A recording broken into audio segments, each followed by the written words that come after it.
Welcome back. This is Andy, Wake TF Up, Sovereign Signal. So today we're going to look into something that I just keep on seeing on every single news feed across every social media, across every TV station. And to be quite honest with you, I'm absolutely sick of it. Basically, the climate change. So I don't know, everyone's going to turn around and say, no, it's real and all this. And, if it is, it is. If it isn't, it isn't. But if it's something that's been concocted by others and we're getting the blame, it's time we start to open our eyes. And that's what I'm hoping to do today. So what I've done is sort of a bit longer than what I was expecting to do. The main reason being, I've had to do a lot of research to try and find facts, trying to find figures, and most importantly, try and find the truth. So we're going to get into our new segment, as I say, red pill, blue pill, and a bitter pill. Here we go.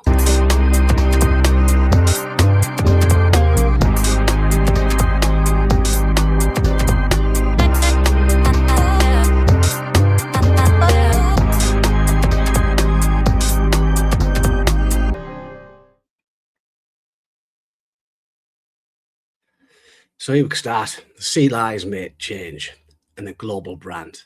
The blue pill, that's the story that they sold you. The narrative, the guilt, the lifestyle blame. You must save the planet. Your car is the problem, and your boiler is the problem. Your shower, that's also the problem. Your kettle is the problem. And your lifestyle, obviously, is the problem. So they give you clean air zones. You've got ULEZ, you've got boiler bans, smart meters, hosepipe bans, use less electricity campaigns, and use less water campaigns. And the message is always, you must change, you must sacrifice, and you must reduce. But here's what they don't tell you. The biggest emitters are not the households. They are the war and military operations, jets, tanks, ships, bases, weapons manufacturing, often excluded from the national climate reporting. The aviation, the international flights, often not counted in national tolls. Then you've got the cargo and shipping. So 3% of all global CO2, more than many countries, failed under bunkers. So it doesn't appear in the household blame charts. Then you've got the industrial supply chains, steel, cement, chemicals, mining, refining. And then obviously now we've got the digital infrastructure, data centers, cloud, AI compute, telecom switching. So these sectors produce more emissions than households ever could, yet the public narrative focuses on your kettle, your shower, your boiler, and your car, and plastics. Well, they tell you plastic bags are bad, your waste is killing the planet. But you don't design the bags, you don't choose the chemicals, you don't control the supply chain, and you don't profit from them. But yet they still manufacture them, they still import them, and they still use PFAs and forever chemicals. And also, they still sell them. But it's okay, they now charge 50 pence each. So charging doesn't make the chemicals safe, it just monetizes the guilt. Then we get the methane, and they tell you cows are killing the planet. But what they don't tell you, methane is mostly the feed problem, not a cow problem. Seaweed feed actually cuts methane back to 80%. Clover pastures reduces methane naturally. Grass-fed systems emit less methane than grain-heavy feed. And they hide the fix because the feed industry profits from the problem. That's the blue pill. The bedtime story that says you are the problem, while the real emitters, they're still off screen. Then we've got the red pill, the facts they hoped you would never read, the numbers, the emissions, and also the hidden sectors. So let's take the data centers, one of my favorite ones. So the data centers, the 100-fold underestimation. The government claimed at first it was going to use 0.14 million tons of CO2. That was what they actually predicted. UK Compute Evidence Annex and the Carbon Brief and Foxglove. Independent investigators exposed the truth. The corrected figures is up to 123 million tons of CO2, and that's via Politico, Startup Fortune, and OECD.ai. So that's 100 times higher. It's 136,000% higher, the largest environmental accounting correction in UK history. And then we've got the electricity, the grid that they didn't tell you about. Ofgem's own pipeline. So the 140 data center projects, there's 50 gigawatt demand, 71 projects already at over 20 gigawatts. Now compare that to the UK households, which basically are using 100 terawatts per hour per year. 20 gigawatt data centers central load is 175 terawatt hour per year, and a 30 gigawatt data center load is 262 terawatt hours per year. That's actually meaning that data centers will use 2 to 2.5 times more electricity than every UK home combined, and the government's climate projections originally left this out. Then we've got the water, the number that nobody was supposed to see. So Politico reported 0.1 to 0.5 trillion cubic meters per year, every year for a decade. Meanwhile, households get hosepipe bans, drought warnings, use less water campaigns, but the fastest growing water consumer is barely mentioned. And how many data centres? Not the 508 they said. When you include the NHS, the MOD, the telecom switching, the university HPC, the cloud edge nodes, the CD nodes, the private corporate compute, the UK has between 2,000 and 5,000 facilities.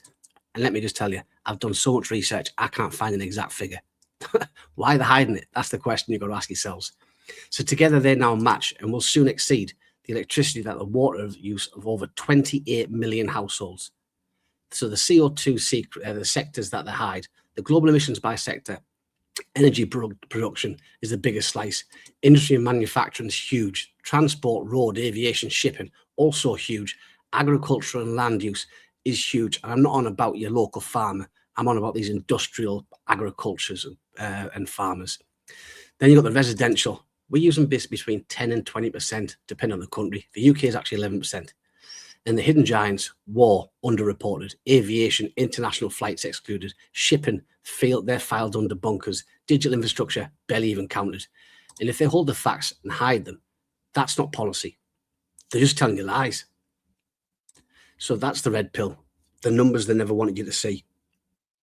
Now we've got the bitter pill, what these numbers actually means for you, the consequences, the priority system, and also the betrayal. When shortages hit, you get cut first.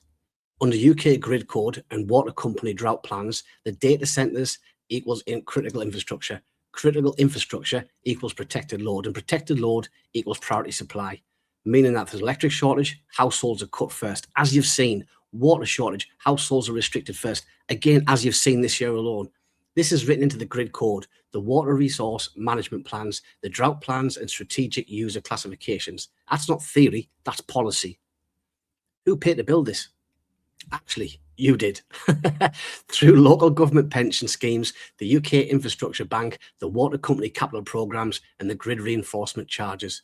Public money built the infrastructure that will use more electricity than every home, use more water than every home, and produce CO2 on a scale of nations and get priority over you. So the artificial version of you is going to get priority over the living version of you. How would you like them apples? So the comparison they never wanted you to see.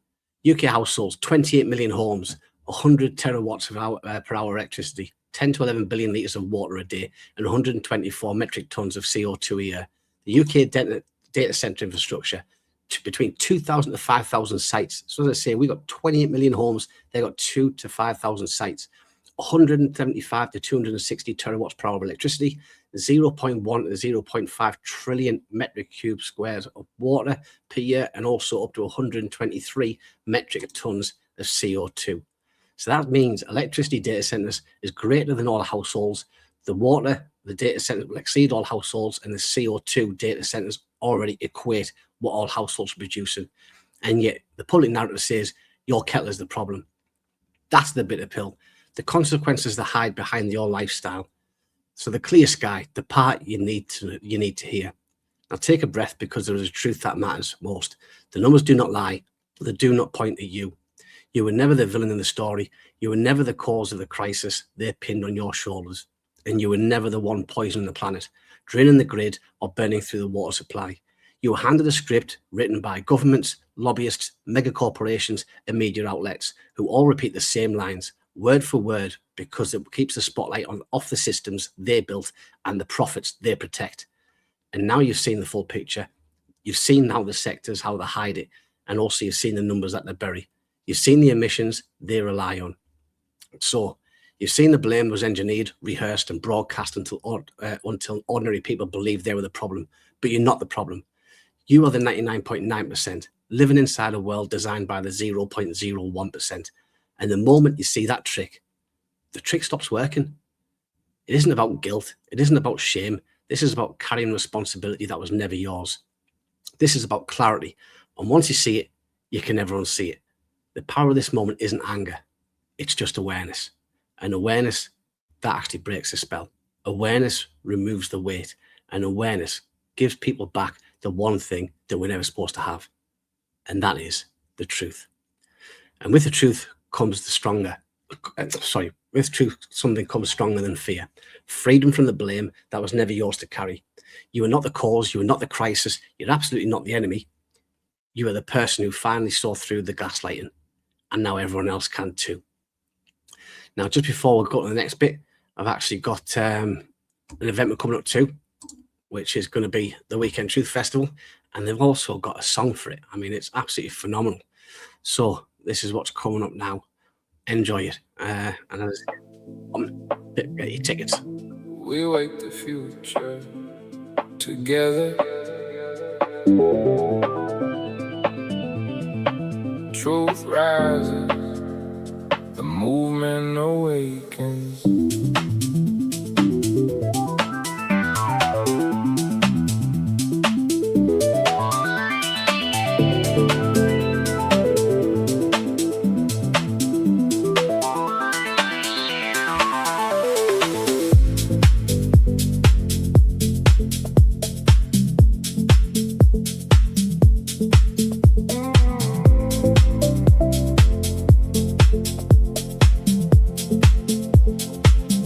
Golden light on the hills of Wales, wind turbines turning freedom in the air. 4 days of fire, one family under the sky. Hearts wide open, no need to hide. Camping under stars, fire pit glowing bright. Healing circles, music lifting us high. In stalls full of light, we stand in our sovereignty, ready for the fight. Think freely, live fully, feel the truth running through your veins. Weekend Truth Festival, rise and awaken. The movement is calling, no more fake. And we wake the future together, hand in hand. One love, one family across the land.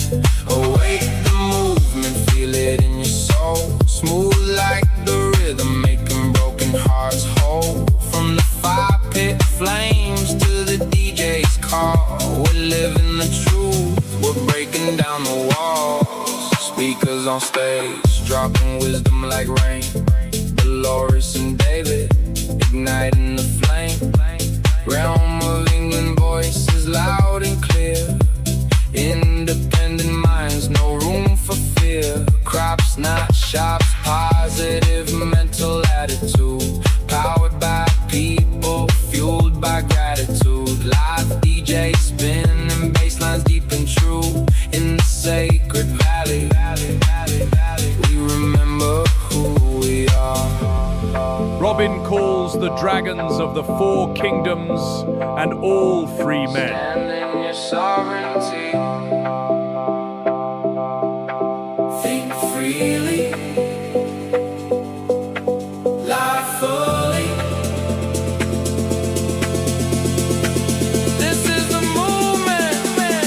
Weekend Truth Festival, rise and awaken. The movement is calling, souls unshaken. We wake the future together, heart to heart. One rhythm, one purpose, lighting up the dark. Awake the movement, let the whole world know. Smooth house vibrations, letting freedom flow. From Wrexham Hills to the global soul, the weekend truth is calling.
I think you have to agree. That's mint, that song in it. Right. So again, as I said, we're going to be at the Weekend Truth Festival. It's actually only on next month, not far away. So I've got 18 days from the 17th until the 20th. So they've added an extra day because it was only going to be until the 19th. As you can see, there's loads of stuff there for all of the family, all your friends. So as I say, you come along, you go camping, you got the fire pit in the night time, you got the stalls during the day. There's some healing places to go to.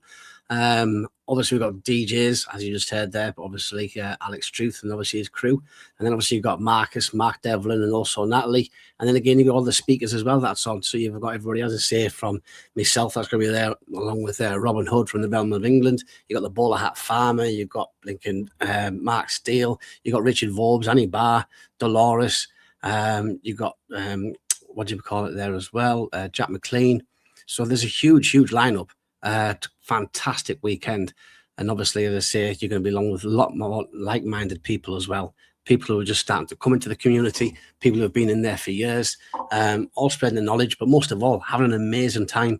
You know, you're away from everything. We're going to be down in Wales this year. So as I say, get yourself across to weekendtruthfestival.co.uk. It's been along the bottom.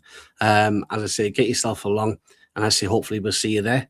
The tickets are obviously still available at the moment, but they are selling quite fast. So as I say, first come, first serve, but the more the merrier. So as I say, get yourselves down there. It's absolutely fantastic weekend. And as I say, the most thing is you'll have a great time out in the middle of nowhere. So thanks so much for your time. Thanks so much for listening. And again, signal out.